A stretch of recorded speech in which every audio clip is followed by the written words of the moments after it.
Well, welcome back to another episode. This time on the Miles Driven, we are doing plug-in SUV for both the US and the UK to see how the depreciation compares between the two countries, but also to see where there are some real bargains to be had. And I'm going to be mentioning how many miles each one of them does on their battery, because some of these are slightly older generation cars, and that is where the bargains are on plug-in hybrids. The ones that have got slightly smaller batteries or older battery tech that can't do as many miles on a charge, but if you're willing to live with that, you can get fairly economic cars that, if you do, say, a short commute to work every single day, will be able to do all of that on the battery. And then when you need to, you can just use the engine. So some really interesting cars come up in this list. But because plug-in hybrid technology is fairly new, there are, generally speaking, newer cars. That doesn't mean, though, that there aren't some absolutely zingers when it comes to depreciation. And a few of these really will sort of shock you. Now, I've also done EVs, and I'm going to be doing a SUV EV, and the SUV EV one was really interesting. But I know there's a lot of people out there that like the idea of plugins. So let's go through this list. The one caveat I have to put in: instead of using European WLTP range for the batteries, I've used the American EPA range, and that's because in these sort of 2019, 2020, generally I'm looking at 8-year-old cars where I can. In this case, we're going to be looking more about 6-year-old cars because, again, there's not that many that were around 8 years ago. Generally speaking, the WLTP, so the European standard, overestimated a little bit, I found, in real world. And because these cars are going to have somewhere on the battery, it's highly unlikely they're going to achieve what the European WLTP said. But America's EPA were always harsher when they did the testing on how many miles these cars could do. So I've used that figure because I think that's probably going to be a truer representation of the actual mileage that these cars can do. And of course, I'm going to give you a kilometre translation just in case you're watching this in mainland Europe, or Northern Europe, or over in Australia, or basically anywhere in the world apart from the UK and the USA. So let's jump straight into it. And the first one actually I think's a bit of a hot pick because it's not one of those ones that necessarily jumps to mind. It's a Kia Sorento plug-in hybrid. They sold it between 2021 and 2022 in this specification, minus 46.7% off its new retail price in 2021 for the UK, and about 44.7% off in the USA. So we're quite tight figures between the two. But most of these cars struggle to break 30 miles of range, okay? But the Kia Sorento does. So not only do you get 3 rows, but you get 32 miles of battery range, or 51.5 kilometers. This was a bit of a standout, if I'm honest. It's an earlier car, but later, compared to some of these. Some of these are sort of 2019, 2020. Those struggle to break the 30-mile range marker. And for a lot of people in plug-in hybrids, especially SUVs, you can get a true 30 miles out of the battery.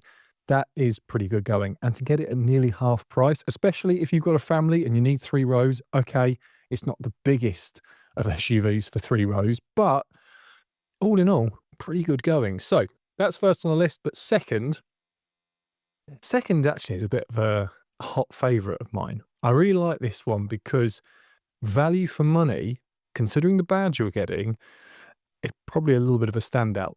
It's the Porsche Cayenne e-hybrid model from 2019. So this is the very, very first ones of the sort of current generation that's only being run out now.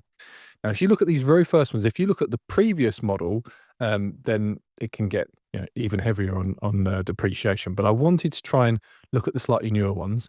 And in the UK, that's 43% off. But in the USA, 50.6 was the average that I got. As I ran the numbers on these, we ran 50 plug-in hybrid different vehicles in the end to get our top 12 list, and managed to get down to sort of 0.2% in some cases. And the Cayenne was one where I was like, should I just say 50? I was like, no, under 50% in the USA. I think the reason in the UK it's a bit stronger is, again, smaller country, more specialists for the Volkswagen Group cars and Porsche cars. And because of all of that, if you buy one of these used, you've probably got a support system around you of some sort. Whereas in the US, a bit more hit and miss, depending on which state you're in and where you are in that state.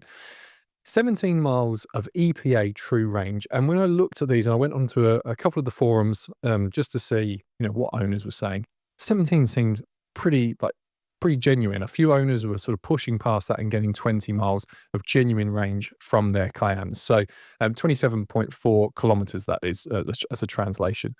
I think, as I say, this would be the one that would sort of pull me if I thought, well, it's a current generation car. Okay, they facelifted it and it looks a little bit different. But for most people out there looking, if you could get a half price Porsche that has an engine that can be run cheaply for your everyday runarounds, it starts to make a lot of sense for people that have the money to sort of spend up. Because of course we're starting at a higher figure on that one to begin with.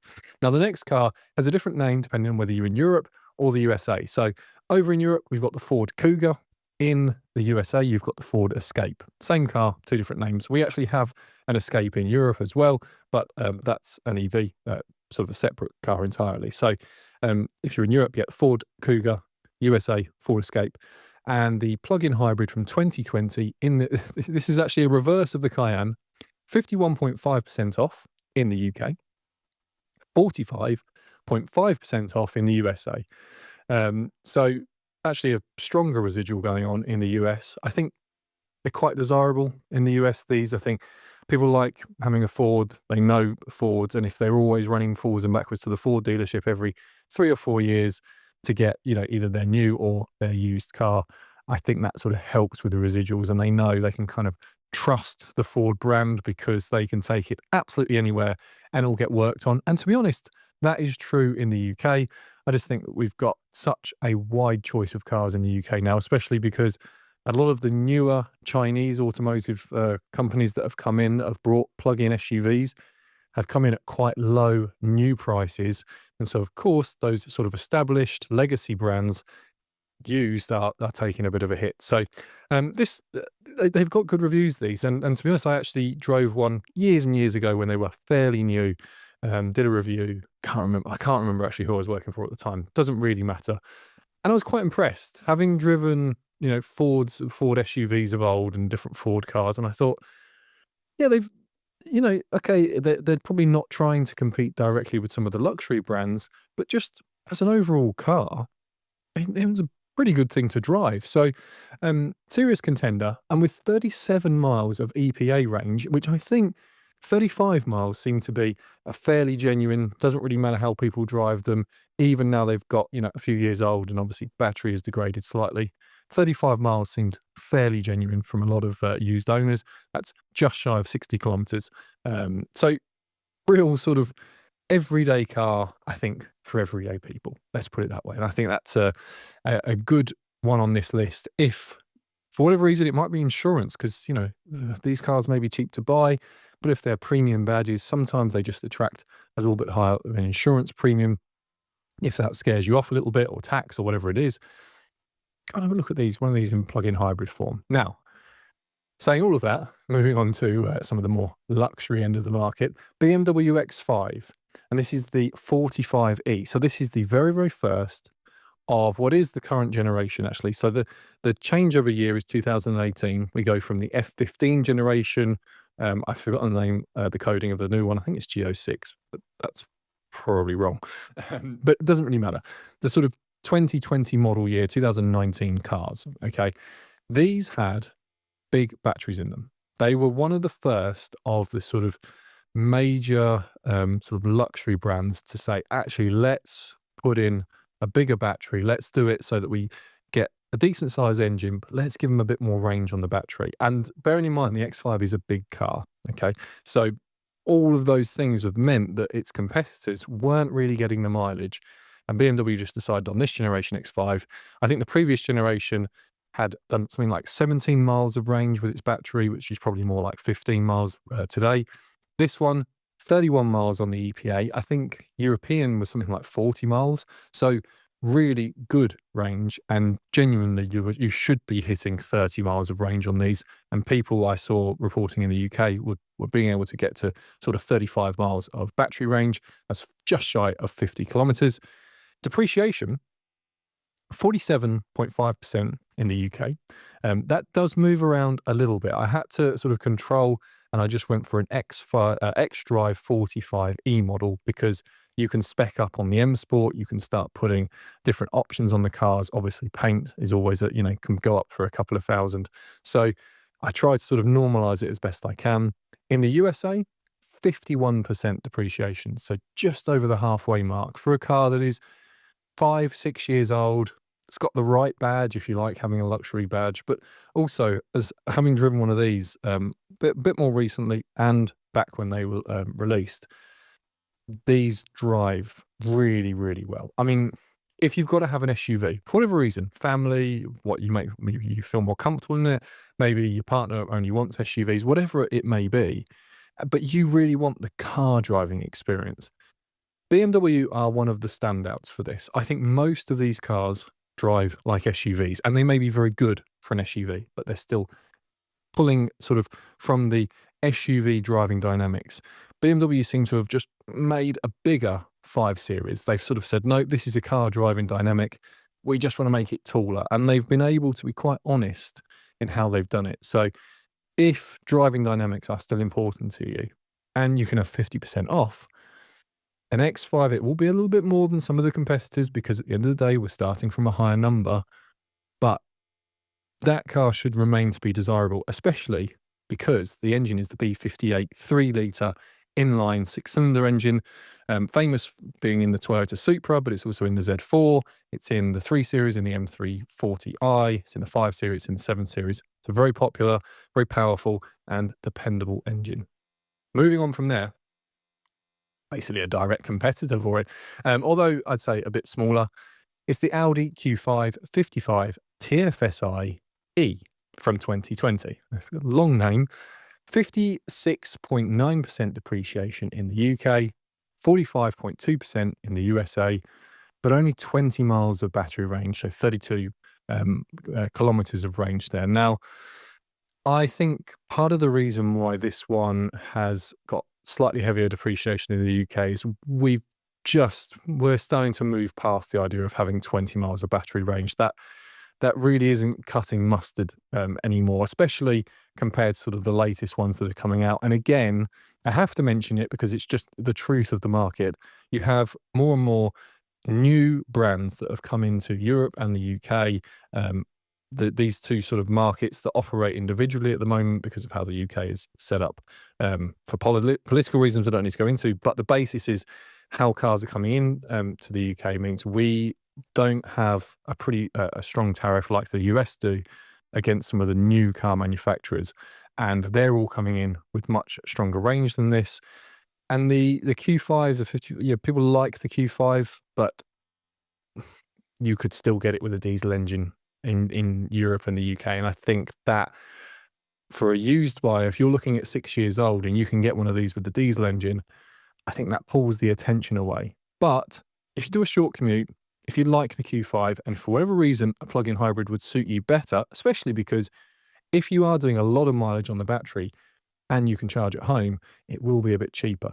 Now, I think in the US, no diesel models, the fact that it's more powerful, it's actually, I think, one of the most powerful models they do, along with the fact that you can still run around on the battery for a few of your miles, and especially as say some Americans do actually not do that many miles. They sort of run around town, stop starting, but they don't really go that far. I can see why in some ways this has had a stronger residual value there.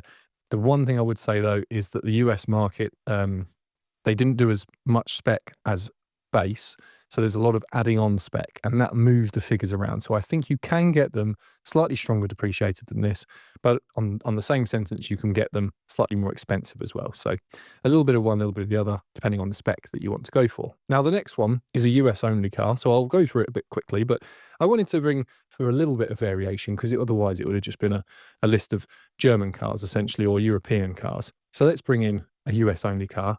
It's the Lincoln Aviator Grand Touring model, 55.6% depreciation in the US for a 2020 model. That's 21 miles of battery range, 33 kilometers, if that matters to you. I suppose the Canadians, if you're watching, that'll be important to you because you're doing things in kilometers. This really gives you the option of having a luxury car with 3 rows with a plug-in hybrid. So there will be people out there that are looking for something luxurious. Maybe they live in one of the sort of densely populated cities and they have, whatever, for whatever reason, they're sort of being pushed towards having either an EV or a plug-in hybrid, and they do a short commute. Well, one of these, gives you all the things that you're looking for, but at a pretty heavily discounted price. So if you're in the US, that could be one to consider. And it beat out actually quite a few European rivals to get into that spot on the list. Now, from there, we have the BMW X3, and this is the 30e model from 2020. And the reason this one made the list in addition to the X5 is actually just driving dynamics, because it's, to be honest, as a plug-in hybrid, one of the worst performers on the list from battery range and everything else. But again, if you're someone who really values driving dynamics, and I know there's a few of you that genuinely, whether you've got to have an SUV for whatever reason, or you just prefer SUVs, it doesn't mean you don't love driving. So having, I say, driven a lot of SUVs, you get a feel for what different manufacturers do with them. And both the X3 and the X5 do have some sort of added agility that the other ones don't quite seem to be able to master. Maybe it's just something through the steering rack. BMW are able to get a bit more feedback in there. But the X3, I think this one gets a little bit overshadowed because at the time BMW were really talking up the iX3 in Europe, and so we sort of got the electric one of these, and the plug-in hybrid kind of sat quietly off to the corner. And because of that, I think that would kind of explain the residual values, because we are starting to get into the deep end of depreciation here. And bearing in mind that this particular X3 has only just gone out of production, so it's still a relatively new car. But in the UK, you'll be looking at 58% depreciation for a 2020 model with average mileage on it. And the the USA is almost exactly the same as the US. After we run all the figures, took out the outliers, saw what was left, ran the numbers against the spec, I think, again, got to be a little bit careful in the US. In the UK, a lot of people just bought them in one spec, added some paint, and that was it, because we get a lot more options as sort of bundles that are going within a specification. The US does it slightly different, or at least BMW in the US do it slightly different. So 57, between 55 and 57% is the sort of numbers we ended up at. You could go up to about 60% and you could go down to about 50%. But saying all of that, just 18 miles of battery range, EPA range, so it should still achieve that. 29 kilometers, that is. And as I say, if you're out there and you don't want sort of the big size of the X5, but driving dynamics are important to you, I would still have a look at one of these, but you've just got to bear in mind there are some that are better for battery range, and the X3 didn't get the sort of big battery upgrade that the X5 got.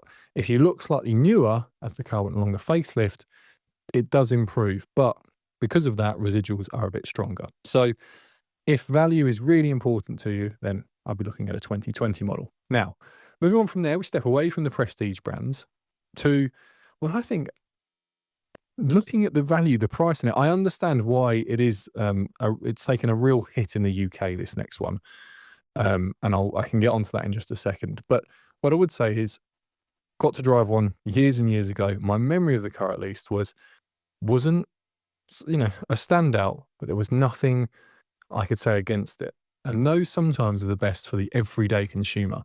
This is the Mitsubishi Outlander plug-in hybrid model from 2019. Now in the UK, 66% depreciation. I actually managed to find up to about 70% if you just allowed the mileage to go a little bit higher. 60% was almost a definite given. In the US, though, just 50%, or I say just, but in comparison, comparatively strong, 50%, 51%. The figure we actually landed on was 50.2%. So yeah, real sort of half its money, but no more. 22 miles of EPA range, which should actually still stand, so 35 kilometers, and robust vehicles. Fairly simple, but I'd say robust. But Mitsubishi have exited the UK. They no longer have a presence here. They do have some centres left open for servicing, but that is really what kicked these cars in the teeth for residual values. Mitsubishi realising that, if I'm honest, we've got some pretty strong rules, let's say, happening in the UK, some pretty forcing manoeuvres happening from the powers that be, and a lot of manufacturers are just saying, if we don't sell enough cars here, we're not bothering and we're giving up. And Mitsubishi were an early one because we're not a huge market. Unlike the US, Mitsubishi do sell quite a few cars in the US, so I think they'll stick on there. And the US has kind of been at least a bit gentler, whereas the UK, yeah, lots to be said, but outside the scope of this video. So let's move on, and we go from sort of a car that I called robust and sort of middle of the road and a pretty good used buy, and you should be able to find one that's, you know, been relatively well kept, to more of a mixed bag, but definitely got that luxury badge about it that I know will attract a lot of you. It's the Range Rover, and it's the Sport model. So Range Rover Sport P400e. There is a buyer's guide for the Range Rover. There's a buyer's guide for quite a few of these cars as I've gone through them. But the interesting thing with this car for the UK, we still had the diesels. And I think really what happened was the only people that bought these with the plug-in hybrid in the UK were generally doing it through sort of some tax incentive scheme through their work. Okay. Private buyers are then looking at the diesels that have got a little bit better, well, overall package, if you're in the UK, I think is a little bit better on the diesel. However, that doesn't mean you should completely overlook the plug-in hybrid. The problems really stem from the fact it's 19 miles of EPA range. And honestly, that is really what you're going to get. 16, 17 miles, you know, that's kind of really, you know, if you see 20 miles, you're doing well. And that's 30 kilometers for those of you doing it in metric. 61% depreciation in the UK. So there's that big hit because people can buy the diesels. In the US, though, and we always see this with Land Rover products in the US, they take a pretty hard hit. So 58%. I was actually a bit surprised. We ran it twice on the US, just double check there wasn't something that was moving the price around. But no, I think this is just, if you're in the US, why would you buy they had the P400 model, which then came with the 3-litre Ingenium engine. Prior to that, there was a V8 and the V6 supercharged engine. And I think the P400 sort of got a little bit of attention, but it didn't really capture people in the same way that possibly it did in countries that sort of were being pushed that way for taxation reasons. What I would say, I've driven one, and the transition is actually pretty smooth. You know, what you want from these luxury car brands is that they make sure the transition between the petrol engine and the hybrid system isn't noticeable. You don't want a sudden sort of clunk or anything, or, you know, you don't want a noticeable changeover from one powertrain to the other. And Land Rover did a pretty good job here. If they could have just given it a little bit more range, I think possibly it would be a stronger contender. However, I would say, just from a personal point of view, I quite like this car. I think that if you really are a Land Rover fan, you don't mind sort of the notoriousness of reliability, because you've got someone that you know can work on them, which is probably a little bit more true in the UK than it is in other countries. But if you live near a specialist, then you can really take advantage of some pretty heavy depreciation. And if you do that short commute, then it could well be worth considering over the diesel. But if you do longer miles, I think I'd be looking at the diesel ones. From there, we've got two Volvos in a row, and these two have had pretty heavy hits because the plug-in range just isn't very strong. So this is now where we're going to that deeper end of depreciation. So first up is the Volvo XC60 T8 model from 2018. It's a 64% depreciation in the UK and a 61% depreciation in the USA. 18 miles of range, 29 kilometers of range. The interesting thing with the XC60 is, and there's a buyer's guide for this one, it really sort of typifies this mid-size SUV, family car, has enough comfort feel about it. I'd say this really typifies the premium car. It's not trying, I don't think, to quite be a luxury car, and it's not trying to compete directly with the luxury cars. It is the one off to the side that is more premium. You know, it's offering you things that have functional benefits rather than just saying, look how jazzy this, that, and the other is. So if you don't quite need the big SUV, you need sort of something in between, and the low mileage range doesn't bother you too much because you don't do that much driving, these are pretty good bargains. They are a little bit older than the other ones I've brought up on the list. You know, they are sort of hitting that 8-year marker now. But honestly, 60+% off, they're pretty good value overall. I say, as long as they've been well kept and they don't have any problems. But you can check out the buyer's guide if that interests you, so you know what to look for. Now, the next one, let's say there were 2 Volvos. XC90 had to come up, didn't it? Second generation model. Again, there's a buyer's guide for the second generation on the channel if you want to check that out afterwards. 66% depreciation. So a real good hit of this. 2/3 of the price is gone on 2017 and 2018 cars. And if you're looking at the XC90 plug-in hybrids, sorry, I'll add in the US just for comparison before I mention that, 63.5% in the US. So again, just about getting to that 2/3 off. Interestingly, Volvo go through some step changes with their plug-in hybrids. So the ones you're looking at on the early ones will be a supercharged and turbocharged engine with quite a small battery. They then increase the battery size slightly. So you go from something like 9.5 kilowatts to just shy of 11 kilowatts. And then they move it up to 14 kilowatts. And then we've got kilowatt hours, that is, sorry. And then we jump up to about, I think, 20 for the very latest models. So the battery is getting bigger throughout. But on these early ones that don't do many mileage, that's where you're going to find the bargains.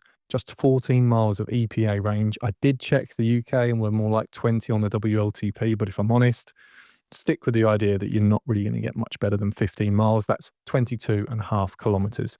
7 seats again. So if it's got to be a family car, if you do a lot of running around the city on a day-to-day basis and you've got a driveway or a space that has a charger and you can just plug it in overnight, not worry about it, it could be a car that's a real bargain for you. The fact that it's not even heavier depreciation, I kind of expected to see 75%, if I'm honest, like 80%. And you can find those, but I was looking for average mileage on all of these. I wanted to be fair to all of the cars.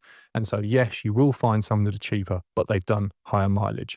The XC90, interestingly, if you're willing to step up on the mileage, if you're willing to go, say, so let's say an extra 5,000 per year, you can start to get 75% off. Yeah. So it's a consideration. What I would say, if you don't want to go for these older ones, in 2020, the engine swaps and it takes away some of the complexity, slightly bigger battery, the supercharger goes and it becomes just a turbocharged engine. All of that's covered in the buyer's guide. But if you're a bit worried about having a car with all of this complexity of supercharging, turbocharging, and a plug-in hybrid system, then probably stay away from the early ones. Just a quick note, if you're in the UK, it is the late 2016, going into early 2017, there's a small window of cars that have free road tax. Okay, they were, at the time, there was a government bit of legislation, and when these cars came out, they managed to fit into the £0 tax, road tax, and they're grandfathered in on that. So if you really don't like the idea of paying tax, then you know, legally just tax it every year and it's 0. Nice little bonus for you. Moving on from there, this is a bit of a car that I think Mercedes may want to forget. It's the Mercedes GLE. In the USA, it's the 550e. In the UK, it's the 500e. And in both countries, you're looking at about 70% depreciation. So 68% in the UK, just over 71% in the USA, just 10 miles of battery range on the EPA standard, 16 kilometers. It's just a tiny, tiny range. And I think Mercedes were really just saying, look, we've found a way to keep selling the 500 model power-wise with lower emissions. You know, my guess would be that there was a few markets that they needed to hit, you know, a particular goal when they sold this car. And so off it went with a pretty small battery and pretty low range. But again, if you don't do that many miles, you know, if really what you want is something that's more like a self-charging hybrid, because bearing in mind these cars will all have some form of regeneration and you can just, you know, plug it in. This would take just over an hour to charge. It's quite a small battery on this thing. So, yeah, maybe if you find yourself, I don't know, if you're a traveling salesman and you only go around a city and everywhere you go has a charger, then you can go in for your hour meeting, charge up, drive 10 miles, charge up for an hour, have your meeting, go on. There'll be some people out there, but I'll be honest, the sample size was tiny. Not many people bought these cars. So, yeah, I wouldn't see that there'll be too much of a market for these, but they were pretty heavily depreciated. And still, the GLE is a nice car. So, you know, if you find one, don't want a diesel for whatever reason, if you're in Europe, and in the US, you're just looking for an absolute bargain with a Mercedes badge, this could be the one. Now, we always have a wild card or two on the channel, and this video is no exception. But I thought I'd just throw one out there. As I mentioned at the start, this whole concept of having SUVs with plug-in hybrids, it's still quite new cars, and I could have, you know, found some brands that people are not as knowledgeable about or less interested in, but I wanted to keep it sort of fairly light and fun and run through it and really show up some popular cars. This last one, though, it's for those of you that have quite a bit of money ready to go, but want a bargain. Yes, the Bentley Bentayga Hybrid. 2019 to 2020 model, 50% off in the UK, 54% off in the USA, and 18 miles of range, that's 29 kilometers. Here you're getting an ultra luxury car, which is going to be flying along like a missile. You know, of all these cars, okay, the X5 and the Cayenne have got their powertrain set up to deliver huge amounts of performance. But let's face it, the Bentayga was always going to be the one that was ready to punch and go out of the gate.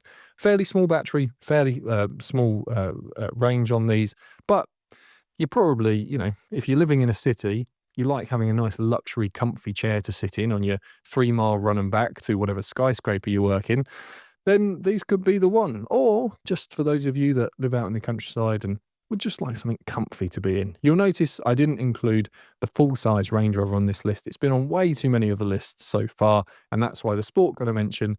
But I thought, instead of putting a Range Rover in, let's look at this big Bentley and see how much money you could have off. Now, a half-price Bentley probably doesn't seem like that much of a bargain, but they were relatively new, pretty low mileage examples that I could find, and with quite a lot of optional extras, actually. So I would say if we added in the price of all the options that are on these, it's probably more like 65% depreciation, because some people really went to town on those options lists. Well, that takes us to the end of our list, but what I would say is if you've enjoyed it, consider subscribing for more. There's over 200 buyer's guides on this list, plus we've got EV SUVs coming up, and we've already had regular SUVs, we've had super fast SUVs, we've had some luxury cars, we've had a few of these lists that may be worth checking out next. Otherwise, have a good day, and I shall see you in the next one.